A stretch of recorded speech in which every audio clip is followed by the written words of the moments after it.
Hi, everyone, and welcome. I'm Angela Martinez with Harris County Public Library, and welcome to Authorama. We are so excited to present Megan Miranda in conversation with Elle Cosimano. During tonight's event, we will be giving away not one, not two, but 3 copies of Such a Quiet Place. So be sure to keep an eye out on the chat to watch for those opportunities. Winners will need to be able to pick up their books from a Harris County Public Library branch. I also want to remind everyone to please share all your thoughts, comments, and questions for Miranda and Elle in the chat as you think of them. We will be collecting them for the Q&A portion at the end. Before I bring up our authors, I would like to remind everyone to tune in tomorrow for our final day of Authorama, as we host award-winning children's author and illustrator Peter Reynolds at 5 p.m., followed by our final author event on Thursday at 7 p.m. Many of you may have already read her books, and I know quite a few have seen the hit series on Netflix starring Penn Badgley as our favorite serial killer, Joe Goldberg. The author of the series that inspired the show You, Caroline Kepnes, will be here to answer all your questions, and we'll have more book giveaways tomorrow. You can check out all our programs at hcpo.net/virtual programs, or follow Harris County Public Library on Facebook and subscribe to our YouTube channel. A big thanks to Megan Miranda, Elle Cosimano, and Simon & Schuster for making this special event possible. We also like to thank our partners at Blue Willow Bookshop for helping us to support Authorama. I am now pleased to introduce our authors. Megan Miranda is a New York Times bestselling author of All the Missing Girls, The Perfect Stranger, The Last House Guest, which was a Reese Witherspoon book club pick, The Girl from Widow Hills. She has also written several young adult novels, including Come Find Me, Fragments of the Lost, and The Safest Lies. She grew up in New Jersey, graduated from MIT, and now lives in North Carolina with her husband and 2 children. And Elle Cosimano is an award-winning author. Her YA debut novel, Nearly Gone, was an Edgar Award finalist and winner of the International Thriller Award. Her novel, Holding Smoke, was a finalist for the International Thriller Award and the Bram Stoker Award. Her essays have appeared in the Huffington Post and Time. Elle lives in the Blue Ridge Mountains of Virginia with her husband, 2 sons, and her dog. Finlay Donovan is Killing It is her debut adult novel. So hi, Megan and Elle. I'll leave it to you guys. Hi, thanks so much for having us and for the warm introduction. And hi, Elle. I'm so happy to chat with you today. It's so good to see you and to celebrate your new release. I'm so excited about Such a Quiet Place. You know how much I love this book. So it's a joy to be here with you.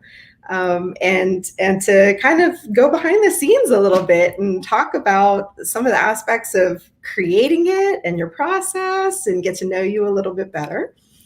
I, of course, have known you for a really long time, so I feel really spoiled because I may already know a lot of the answers to these questions, but I find so much of your work so deeply fascinating. And so I'm really excited to dig into Such a Quiet Place with you tonight. So I thought I would start with kind of a brief introduction to the book. Such a Quiet Place it's sort of like this fantastic locked room, confined thriller, almost like a locked room mystery, but it takes place in a suburban neighborhood. Right. People can come and go, they can get in their car, they can go to work, and yet it feels inescapable, this place where this setting takes place. And it's like sorcery to me how you created this illusion, this sense of this such a powerful sense of setting that it's almost a character in itself that's so constrained and tight feeling. How did you go about achieving that in a place that's not physically locked? Well, thank you so much, first of all. That's like the greatest compliment. And I, like, both as a reader and a writer, I love settings so much. I'd say other than character, it's sort of my favorite part of the story is figuring out where a story is going to take place and how that plays into the story itself. And you probably know, I love setting books in small towns. Like, I love the dynamic of small town settings where everyone believes they know everything about one another. And of course they don't. And for a long time, I'd been toying with this idea of pulling those boundaries even tighter and seeing if I could set a mystery or a thriller within the confines of a very small, close-knit neighborhood. And it took me a little while to come up with like the aha idea for it. But once I did, what I realized was that it did become this locked box. And you're right, there are these roads in and out, but because everybody on this street has security cameras or doorbell cameras, and they're all piecing together the footage of a crime that happened on their street, it feels like a locked box, because if someone came in or out, presumably you would see it on the camera. And this starts as this really idyllic setting that everyone wants to move to. It's set on the lake. There are woods right across the street, so that everyone there thinks it's like the best of both worlds. It's a slice of suburbia, and yet they have access to nature. And there were all these beautiful, wonderful things about it. And then when something goes wrong, how do all those elements become inescapable, like you said? And in this book, a crime had happened 14 months before the story begins, and the person convicted was a neighbor on their street. And they all kind of worked and had a hand in this conviction using their own security footage. And now this neighborhood's inescapable because nobody can sell their homes. Not only was there a crime, also the culprit came from the neighborhood. And everyone in this neighborhood also works together. This is a college setting, and so most everyone there capacity at the college. And so it's not like they can escape their home life at work or vice versa. Rumors follow them from one to the other, and all these things kind of contributed, I think, to making it like a locked box. I love that. I love that. You wrote this story for the most part during the pandemic, yes? Yes, for the most part. And so did you find that that experience contributed in any way to either the tone or the creation or any of the inspiration behind the story? Yeah, it's interesting to look back in hindsight, because I wouldn't say I was actively thinking about those elements when I was writing the story. But I also think if you read this book, it probably feels like something like that I would have written during a pandemic, because the setting is so close. And I wrote it during a time when I was basically only in my own neighborhood. The truth is, I came up with the idea before the pandemic. In the fall, I started writing it. I got maybe 50 or 60 pages in. Until March hit and the world started shutting down, and my writing also started shutting down at that time. I had a difficult time, like a lot of people, I think, like not thinking about everything happening in the world and not being able to kind of dive into this creative place where you're supposed to forget everything else. I found it really hard to access that. So it took a little while to get back into it. And so I wrote the majority of the rest of that draft in late spring, early summer. And those themes, I feel like, that I started within this book of feeling of isolation and these very close boundaries probably pulled even tighter in my writing, because we were all kind of experiencing something a little bit similar. So it wasn't an active process, but looking back on it, I do think the experience of writing it during that time, just those things felt stronger, and definitely came out more in the draft. You mentioned themes, and one of the themes or something that is kind of very trademark Megan Miranda in your books is complex female friendships. And this book is no exception. There's a very, very complex female friendship happening at the core of this story. Tell me a little bit about the kinds of themes that you wanted to dissect. What were you exploring when you were creating these two characters, Harper and Ruby, in their very unique situation? I do. I love female dynamics, and it's something I love in your books as well. Like, I love those character dynamics. And I feel like I'm not someone who sees plot first. I see character before plot. And I feel like it's these tense dynamics that really drive a story forward.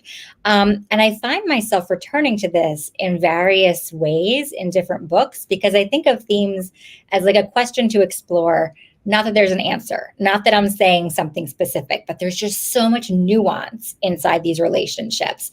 And I love this idea of there not being clear defined boundaries of, is this healthy?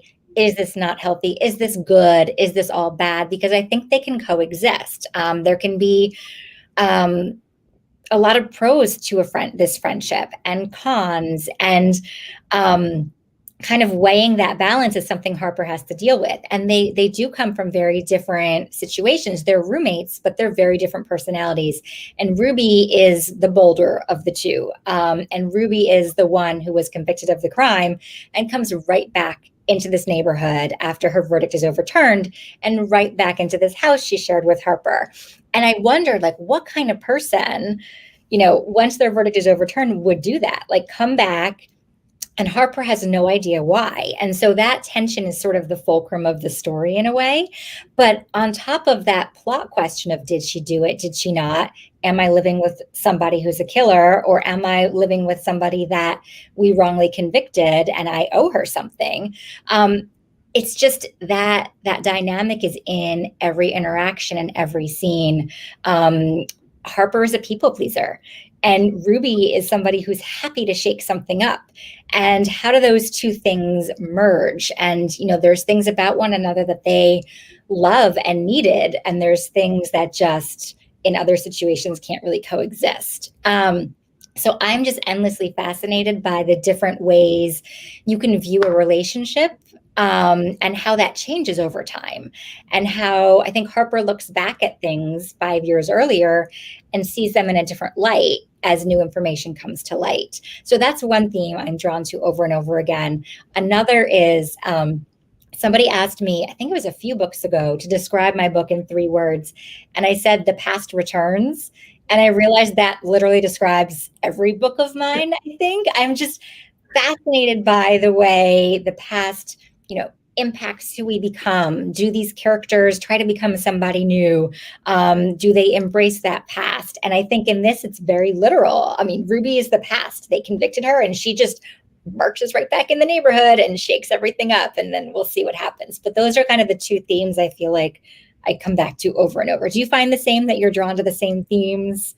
I think so. Yeah.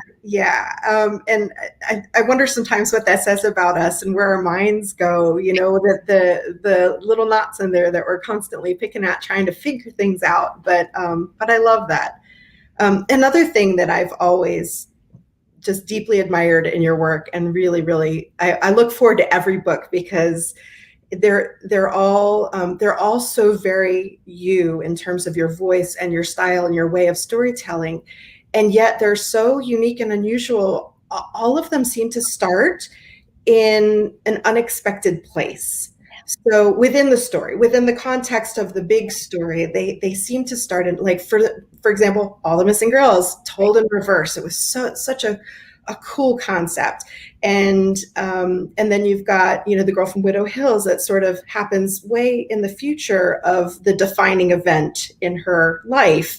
And then you've got this story, Such a Quiet Place, where we're actually opening the story long after, 14 months, I think, after the crime, the conviction of the crime itself. And it's such a unique starting place for a story like this, and yet it is just so powerful. Tell us, like, what it is that helps you decide, like, where does a story truly start? Oh, that's such a great question, like where a story truly starts, because I think this was kind of the inspiration for the book in a way, because I read so much suspense. I watch suspense and mysteries, and I watch documentaries, and I watch true crime, and there's always sort of the end, and there's a resolution.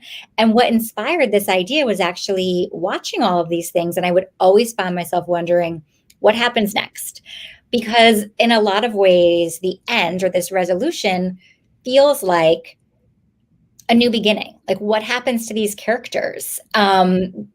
if they were suspected or wrongly accused, or how does anyone go about after this resolution? What happens after we close the page? And somebody I was talking to recently said it felt like almost the second season of a Netflix documentary. And I was like, yes, I think that was sort of the inspiration of thinking about that. And I'm just fascinated by that. And I think that's what took me a little while to find the right story for this book, because it wasn't just, what's a story that I could set in the neighborhood, but what's the right story for this neighborhood?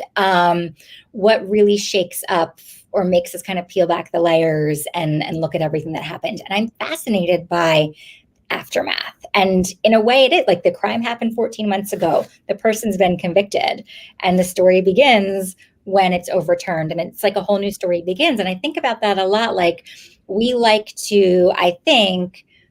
to kind of have an arc when I hear a story, and there's a beginning and there's an ending and it closes. But stories can begin anywhere, and it's sort of up to the viewer or up to the teller what the story is. And so I'm fascinated by that. Like, what's the narrator's story? Why is she choosing to tell it this way?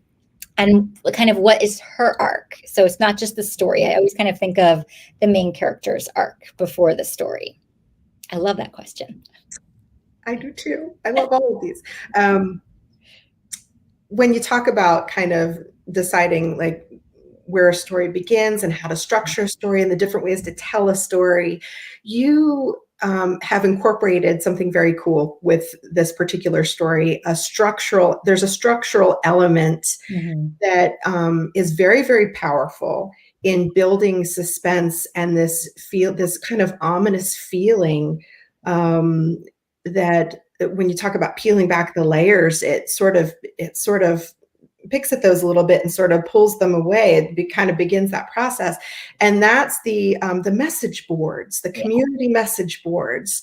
And I wanted to hear you talk about kind of that process for how you determined that was going to become a structural element of the storytelling, and share a little bit about like what that does in terms of deepening like the tone and just the overall feeling of what's happening.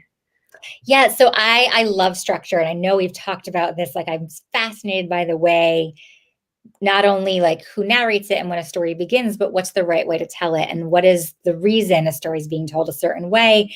And I think every one of my books, this is probably something I think about more than anything else. Like, what's the right way to tell this story? And I like incorporating different strategies. I've told a story in reverse. I've told one in found objects. And in this one, I hit very early on that I needed to incorporate these message boards. And the reason was I like telling stories from one point of view. I like writing from my main character's perspective where she doesn't know what's happening, and I can kind of channel that as well. But this entire cast in a way felt like the main character, because Ruby's coming back and it's shaking up this entire neighborhood. And I realized that I could almost give them all a voice with this message board. And so I decided to structure the book.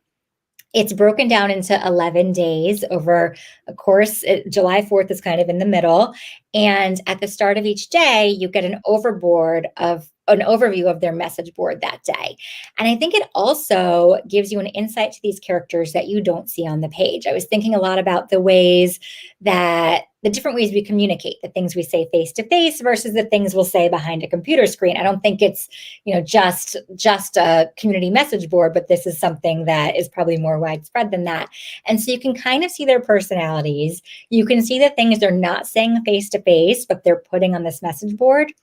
And in a way of tension, it allowed me to kind of mention things that were happening that maybe were not on the page. So for instance, there's a July 4th party coming, not because they're talking about it, because, Ruby's back and that's taking everything, but because they're planning it on their message board. There's a post that's like, who's bringing what? And they're kind of arguing over who's bringing lemonade and who's bringing the chips. And then right below it, there's a post that's like, sign up for the neighborhood watch right here. And so you can kind of see all the different dynamics of this neighborhood, the facade they're trying to project and keep. Like, we can still have our July 4th party. Everything's fine. But also, everybody sign up for a night to make sure nothing's going on. I love that. I think there's a lot about this story that is very, very timely for where we are right now, especially when it comes to our relationship with social media and technology. And I feel like there are aspects of the story that really explore kind of group dynamics, especially online, and how these kinds of situations can add fuel or momentum to group thinks and sometimes conspiracy theories and peer pressure, all of those elements that kind of come into play, especially with the message board. But there was another element of technology that I really found fascinating with this, and these are the front porch cameras, the garage, they're the driveway cameras, that were really ultimately a big part of how Ruby's conviction came to be in the first place, was people's relationship within the community forum, but also kind of that rabbit hole of technology that they kind of went down together, kind of all individually, but together. And so I know you've written and have experience with these kinds of cameras and kind of how the situation can create almost like a rabbit hole situation. And I find this story fascinating. So I was wondering if you could briefly like shed some light on that. Yeah. So first I'll say, like, when I started this idea, I was thinking about, like, what would happen if there was a crime on a street. I feel like the first thing somebody would do would be to go to their doorbell camera or whatever security footage they had, and thinking about how different that was even from 10 or 15 years ago, like how prevalent they are now, and how different is it the way that somebody just like down the street would suddenly find themselves at the center of a story. And so everyone in this street believes that they're kind of, a very integral part of this story, because everyone is looking at a piece of evidence, they're presenting it, they're creating a story together. And I had never had an experience like this before I wrote the book.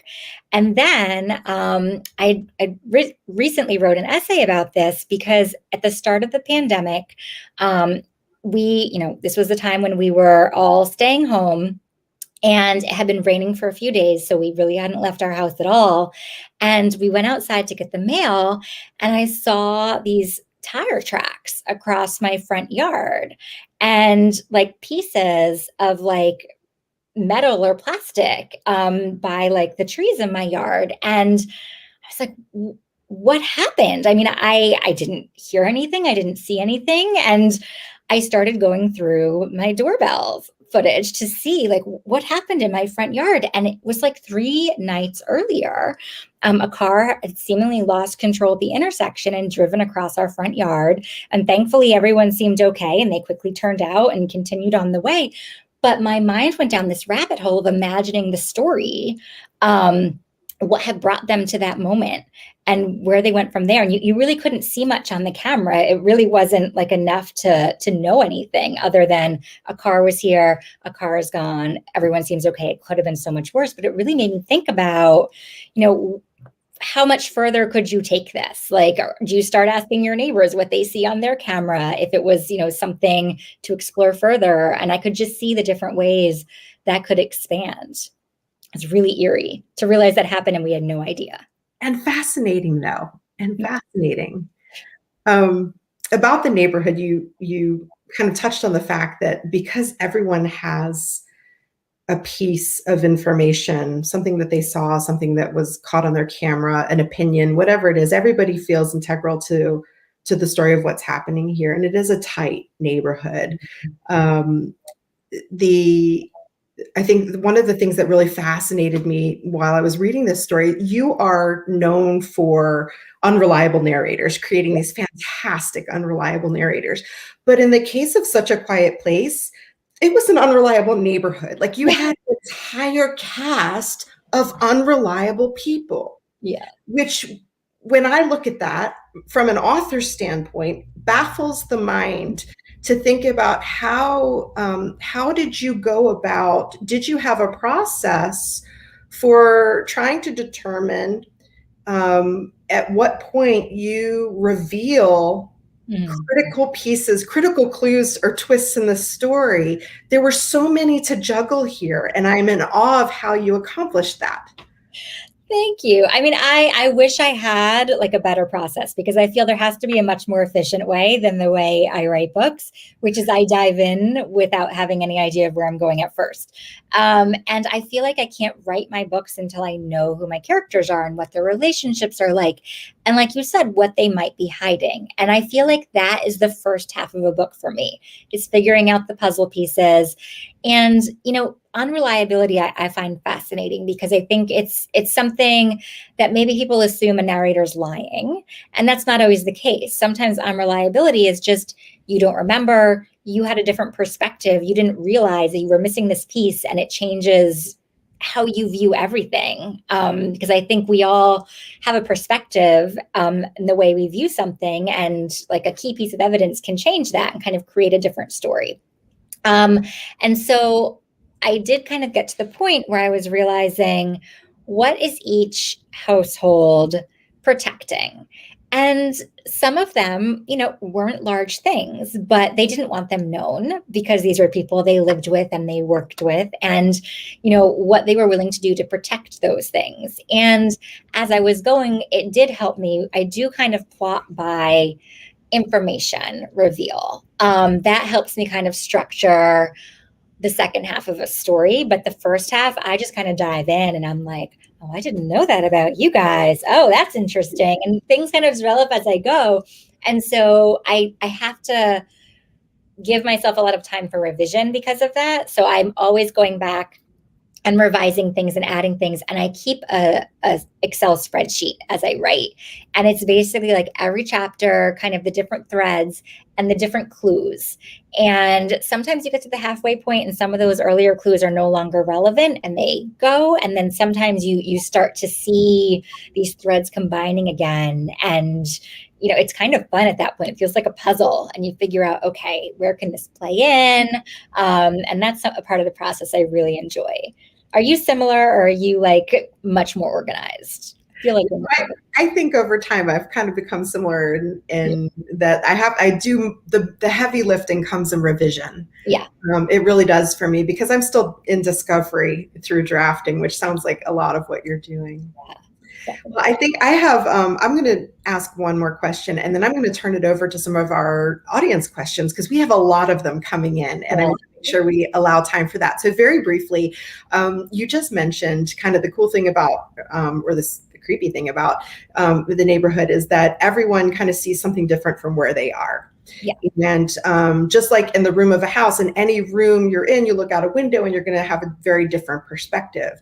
And so I wanted to ask you about the map, the community map. Yeah. So there's a map of Hollow's Edge, and this, strategically speaking, do you have it? I'm so excited about them. It's so cool. It is so cool. Strategically speaking, placement of where these neighbors are within proximity to the crime and what they've witnessed and each other and those dynamics, it's all very complicated. How did you go about creating the map? Oh, so I love this question because my editor asked me when I turned in my first draft, she said, as I'm reading this book, I feel like you have a map. Did you draw a map? And I said, coincidentally, I do have a map, because as I don't plot, one of the first things I did do, though, was draw out the location of this houses, because so much of this story is about what each house would see on their camera and who they would see leaving and who they would see coming. And I had to have that very firm from the start. And one of the first scenes of the book is Ruby walking down the street and Harper saying, that's the household that heard the bang. And that's the household that caught her silhouette in the dark. And so you can kind of piece together her movements. So I had this map and we were talking about ways to kind of incorporate this into the story. She goes, we could put this in the book. And I said, that would be amazing. And so on my second draft, I thought, this would kind of work as a piece of evidence. This would be the thing that the police officer who lives in the neighborhood might present to the jury to show those things. Like, these are the houses, here's their evidence. And so they said, great, we'd love to see it. And I was like, oh no, like, I'm a terrible artist. I said, well, it's really not that great. And they're like, it's fine. Like we can work with it. It was like the size of the sticky note. And it had like circles for houses and a word that said trees and a word that said lake.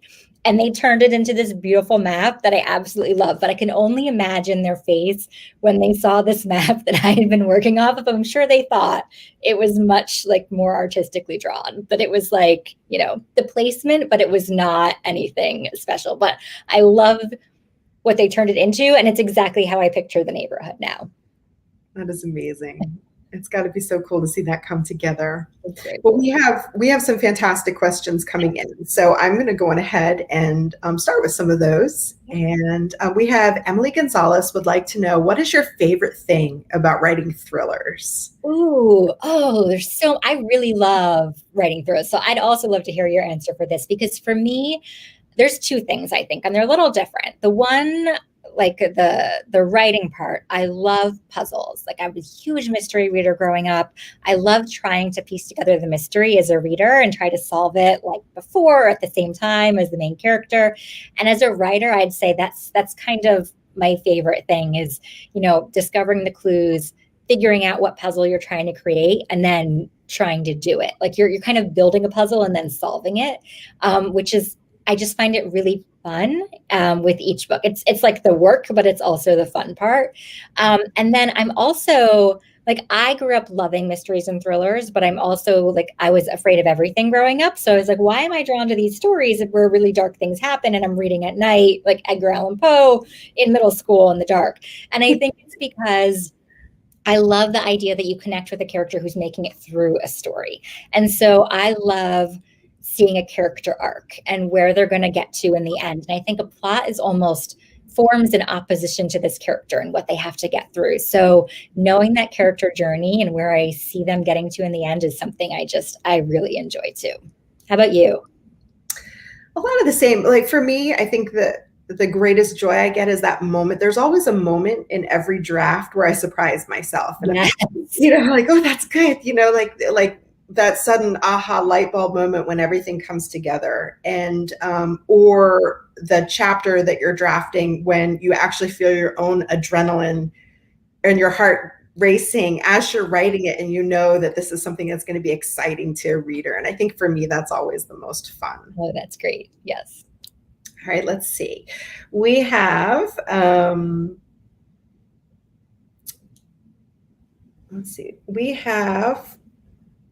Dolores Ritchie Gonzalez would like to know, what is something you learned from writing during COVID?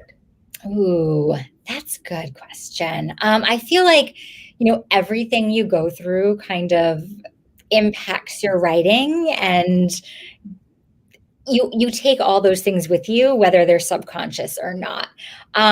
So like I said, I felt like the themes really were pulling together.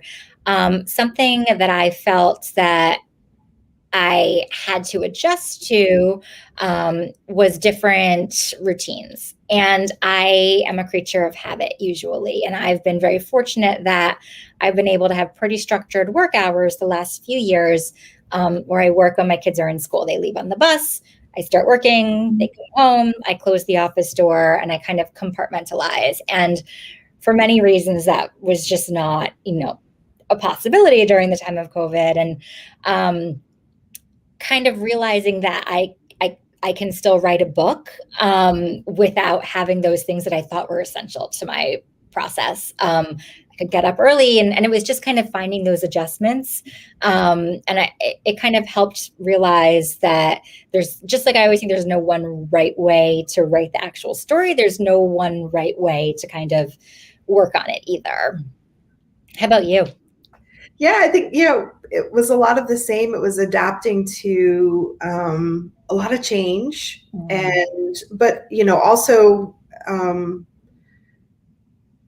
overcoming the hurdle for me, because my story had a lot of comedic elements in it. Yeah. That was really hard. I think might be one of the hardest things I've ever done as a writer is to write dark comedy in dark times. Yeah. And so I think what I learned, the question being what we learned from those experiences, I learned that I can. Yeah. And kind of like you learned that you can adapt your schedule and write when you wouldn't normally write, without the tools you would normally have, or without the space and time that you would normally find. We find it's a job. At the end of the day, it's a job like any other job, and we make it work. And so, yeah, it was a good learning year, I think, all around. All right, we have, what books are you currently reading? Glenna Gerhardt would like to know. Ooh, so I will first preface this with, I feel like I am months behind in my reading because I had a deadline last month. And so it got to the point where I was like 100% of the time waking up before 5 and working deep into the night. And usually I'm reading all the time. So I feel like I'm now reading books that everyone was talking about in the spring. But I loved The Plot, which is, about a writer, but I found it fascinating from both sides of, from a writer's perspective, but just also as a reader, I enjoyed it so much. I am also reading When the Stars Go Dark by Paula Mclean, which I'm finding so hauntingly written and atmospheric. And I mean, it's just beautifully written, and also just like so tense. And then I have like a stack of books I've been saving for when I finished my draft. So I have Riley Sager's new book that I'm looking forward to. I have an arc of a book coming out early next year called Like a Sister by Kelly Garrett, which is fantastic. I just that. So my list is like ever growing. What about you, Elle? What are you reading right now? Right now, I am reading some really, really fun kind of rompy mysteries, sort of in similar vein to Finley Donovan, which is, they've been really uplifting this year to get into, because I love like thrillers and I love mysteries. But this year has kind of been fun for me too, to kind of break it up with some kind of fun rompy ones. So I'm reading Dial A for Aunties right now. It is so fun and hilarious. I've laughed out loud more times than I can count.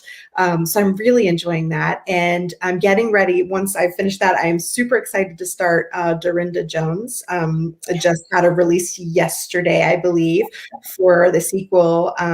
It's a Bad Day for Chardonnay. And I love her books. I'm looking forward to that one as well. Let's see. We have from Jennifer Yitkiewicz Schwartz would like to know, do you ever get so caught up in your writing that you feel the fear that perhaps one of your characters might be feeling? 100%. Yes, I 100% do. Like, I always feel like even if I can't relate or connect to the actual experiences that these characters are going through, I feel like if I can connect to their emotion, then I can write them authentically. And I can connect to their fear, I feel like. And that is, there have been some books, not just with writing, but sometimes when you're doing the research for it, sometimes the research is even scarier than what I'm putting on the page, and you can kind of go down these rabbit holes. And I was writing a young adult suspense called The Safest Lies, and it is about a girl who's been raised in fear her entire life, and her mother had set up basically their house is like a fortress. And so I was researching all of these security systems, all the different safety measures somebody would have in this situation. And I got to the point where I was like, well, obviously I need a panic room. Like, I told my husband, I'm pretty sure I need a panic room. And he's like, your neighbors are 2 feet away. Someone will hear you yell for help. But like, you get so far down that research and that rabbit hole and this character's world, who is living a very different world. It's an isolated house, very far from everyone, that you start to feel those fears. And then as soon as I was done writing, I mean, it was gone.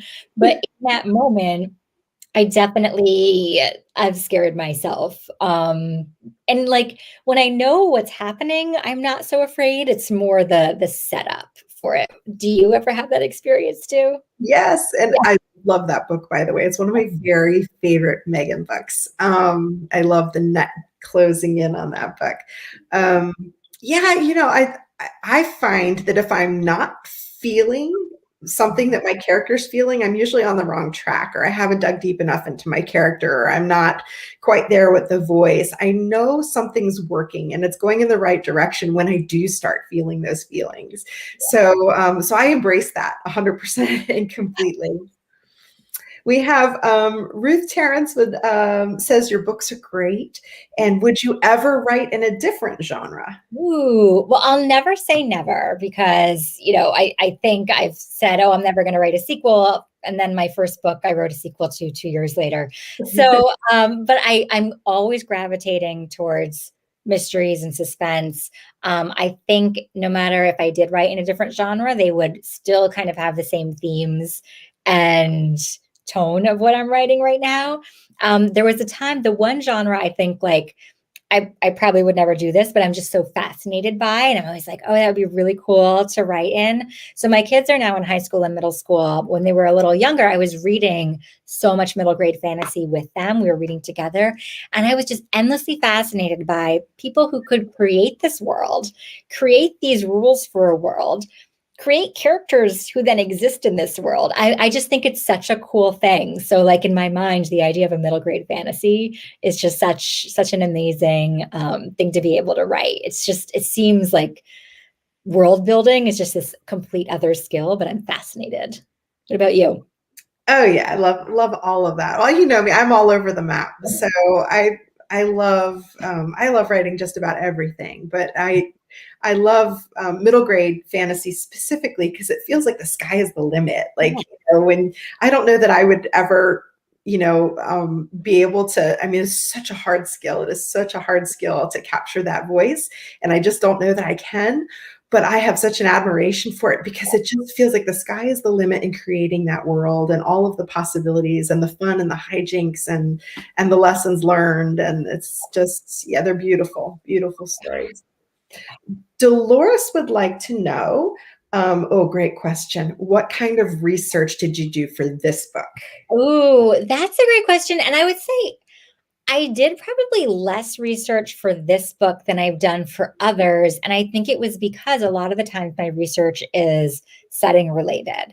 And for obvious reasons, I couldn't really go anywhere as I was writing this book. So in the past, for The Last House Guest, which was set in the coast of Maine, I took a road trip up the coast of Maine with my family to kind of get a feel for that setting. So my research this time, it almost wasn't even like active research because so many people I knew, my family and friends, I'd been saying I want to write a neighborhood book for so long that they would send me like these screenshots of things that were happening in their neighborhood. And I'd be like, I can't even put that in a book. Like it's so, but then, I mean, I pushed it to an extreme and I put, you know, death in my neighborhood. So, but it was just this idea of all the different things that happen in, you know, message board type settings. And then I'm very fortunate that I have friends and family who work in law enforcement and legal profession, and I can kind of call up and ask kind of the small, I don't write procedurals, but just to kind of ask like, what would the procedure here be? What are some possibilities? Would this hold water? As you're kind of crafting the beginning of a story. So those were, and then, you know, one thing I love is that every time you write a different character, you kind of are learning a completely new profession in a way, or kind of like learning a whole new world. And everyone in this book kind of worked in a college campus and worked in admissions, and I'd never done that. And so it was just kind of reading about different experiences and like looking online at what the different jobs would be, kind of just, you know, learning about that world a little more. But I've done different types of work for more of the heavier crime-based books, which I know you have too, Elle, right? Yeah. You're like Google history, sometimes you're like, oh no. My husband's always worried we're going to get in a lot of trouble. He says, you really shouldn't be Googling those things. Yeah. So I'm sure one day that will come back to bite us. I'm looking here. I think we've hit on just about all of the questions in the message board. If anyone has any we have a few more coming in. While we're doing that, I'm going to showcase the cover one more time. This, like, I love the treatment on the cover. It's so beautiful. It's so dimensional and just, yeah, it's fun to touch it. It's got like a whole, it's like the trees feel. I love like I have nothing to do with like, you know, the creation of this cover, but I love the aerial view because it makes you feel like you see everything and really you see nothing. And I think that's just like so thematically perfect for this story too. Like you can kind of see all the houses, but you don't really know what's happening inside them. It is. It absolutely is. And I love that. Let's see. We've got Brittany would like to know, since you have children, have you ever considered writing children's books? I definitely, when I was reading with them, I was definitely be inspired by the idea. And I did start in young adult fiction, which is kind of fun now because I wrote the books when my kids were much younger. They were 1 and 3 when I started writing, and now they're old enough to read those books, which is, it's very funny to me. Like they read them years after I wrote them. And it was such a cool experience. But even when I would consider or have ideas for maybe I'll write a younger, middle grade or something younger, they would turn very, like, I'm just drawn to the very dark ideas. And so I think I'm most suited for stories that are adult, and I have written 7 young adult fiction as well. And I've loved all of them. And I think what's really amazing and fantastic about your young adult books is I feel like they would really appeal to your adult readers. Yeah. They're sophisticated. The themes run very deep. There's a lot of great character exploration to dive into there. The writing is phenomenal. And I know I've loved them equally as much as your adult collection. And so it's so fantastic because, you've got all of these backlist YA titles to offer the readers who are discovering you now, who would probably just fall in love with your entire body of work. They're all amazing. Well, thank you. And right back at you. I love all your young adult and adult as well. And I think we probably discussed this where I feel like I don't approach them differently. It's sort of like I'm writing from a main character's perspective and just filtering the story through their eyes. And, is a story better suited for somebody who is 16 or 17 and experiencing things for the first time, or somebody who is decades older, who's sort of filtering that perspective through a few decades of their lived experience or things that have happened in the past. But they're all thrillers, and I approach the writing kind of the same. Yeah. I love reading both too. So. And I love in your adult books, I love how deeply you touch on and explore formative experiences from our teenage years.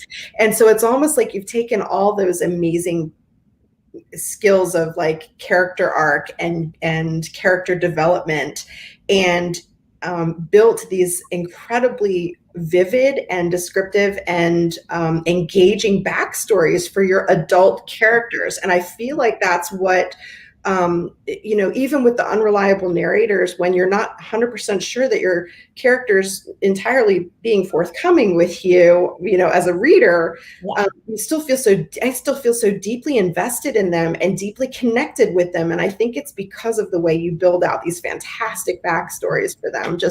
That's just me gushing. Yeah. Let's see. We've got Brittany would like to know, since Reese Witherspoon is a fan of yours, she would like to know if Reese is interested in producing any adaptations of your books, because that would be awesome. Thank you. So, I can talk about one of my books under adaptation right now. It was actually a Reese Witherspoon book club pick. It was a Last House Guest, but it's actually optioned and in development with Dakota and Ella Fanning's production company. And I'm so excited with, they're working with MRC TV and a great writer who is working to, turn the story into a series. And I mean, I'm so excited for the idea of it. I would love to see any of the books on screen. And I'm fascinated by the way that they're kind of turned into a different medium. I'd just be really excited. And Elle, I'd love for you to answer that question too, because I know you have exciting news about Finley. Can you share? Yeah.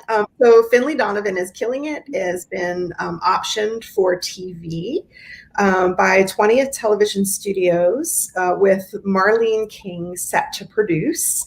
And she, of course, is the producer behind the Pretty Little Liars series. And so we have lots of exciting things going on with that. And I'm hoping that we'll be able to share news soon. But yeah, it's been fantastic to see a very, very different side of storytelling, it's so different and just such a cool experience to kind of get a better idea of how all of that works. Yeah, it is. It's very cool. All right. Well, let's see. Have we? Yeah. I think that's the last of the questions. Thank you so much for these great questions. You were wonderful. And I do want to take a minute to thank Blue Willow Books. If you are local to your area, Blue Willow would certainly love it if you would swing by and pick up a copy of Megan's book, Such a Quiet Place, and Harris County Public Library for hosting us this evening. And I want to take a minute and bring Angela back. Yeah, thank you so much. Hi. That was a wonderful talk, ladies. Thank you again to Megan and Elle for being here, to Simon & Schuster, and to our partners like Blue Willow Bookshop. Be sure to stop by and see all that they have to offer. And thank you, everyone, for joining us this evening. Remember to join us tomorrow for our last day of Authorama. At 5 p.m., we'll have the children's author and illustrator Peter Reynolds, and author of the series You that inspired the Netflix series, Caroline Kepnes. So be sure to follow HCPL on Facebook and on YouTube. Thank you, everyone. Have a good night. Thank you. Bye. Bye.